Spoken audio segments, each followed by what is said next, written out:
भगवान श्री कृष्ण के रूप में महाविष्णु अपने 8वां अवतार में जन्म ले चुके थे। सभी देवता, भगवान, सुर, ऋषिमुनि भेष बदलकर एक एक करके बाल कृष्ण से मिलने आ रहे थे।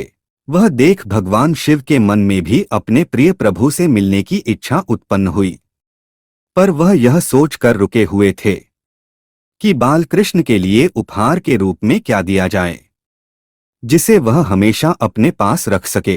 तब शिवजी को याद आया कि उनके पास महान ऋषि दधीची की वज्र की अस्थि हड्डी रखी हुई है। ऋषि दधीची वह ऋषि है जिन्होंने राक्षस एवं असुरों के संहार के लिए अपनी आत्मा त्याग कर अपनी वज्र की हड्डियां देवताओं को दान दी थी। जिस ऋषि विश्वकर्मा ने कुछ हथियार बनाए थे, उस बची हुई एक हड्डी को तराशकर भगवान शिवजी ने एक अत्यंत सुंदर बांसुरी बनाई। फिर जब वह बालक भगवान कृष्ण से मिले तब उन्होंने वही बांसुरी उन्हें भेंट कर दी। वो सुंदर भेंट कृष्ण भगवान को बहुत पसंद आई। शिव और कृष्ण भगवान के बीच स्नेह देखकर उस दिन देवताओं ने भगवान कृष्ण को बांसुरी वाला इस नाम से गौरवान्वित किया। उसी बांसुरी को ही कृष्णा भगवान के अपने अवतार काल के अधिकतम समय हमेशा अपने साथ रखा।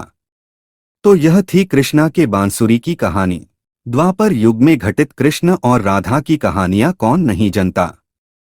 उस वक्त देवताओं में यह चर्चा थी कि राधा ही भगवान कृष्ण की सबसे बड़ी भक्त है। पर इस बात से एक व्यक्ति सहमत नहीं थे और वह थे नारद मुनि। वह अपने आप को ही भगवान कृष्ण का सबसे बड़ा भक्त मानते थे, पर देवताओं में राधा रानी के विषय में चर्चा सुनकर उन्हें जलन महसूस होने लगी थी। नारद मुनि के स्वभाव से भगवान कृष्ण भी अच्छी तरह अवगत थे।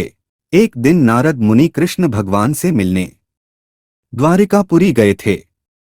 उन्हें आता देख भगवान श्री कृष्ण अपना सिर पकड़कर बैठे गए।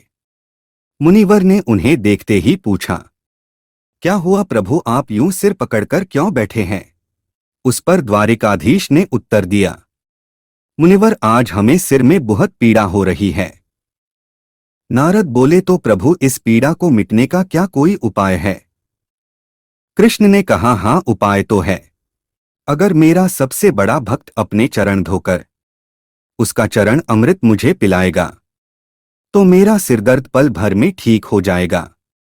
कृष्ण के मुख से यह उपाय सुनकर कुछ पल के लिए मुनिवर सोच में पड़ गए कि हूं तो मैं ही सबसे बड़ा कृष्ण भक्त, लेकिन अगर मैं अपने पैर धोकर उसका चरण अमृत प्रभु को पिलाऊंगा तो मुझे नरक जाने जीतन महापाप लगेगा। परंतु राधा को भी तो सब कृष्ण का बड़ा भक्त मानते हैं।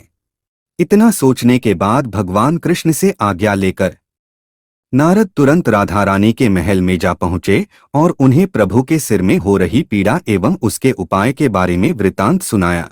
वह सुनकर राधा रानी ने एक क्षण का भी विलंब न करते हुए अपने चरण धोकर उसका अमृत एक कटोरी में नारद मुनि के हाथ में लाकर दिया और कहा, मुनिवर मैं नहीं जानती कि मैं भगवान कृष्ण की कितनी बड़ी भक्त हूँ, पर मैं अपने ईश्वर आराध्य को पीड़ा में नहीं देख सकती।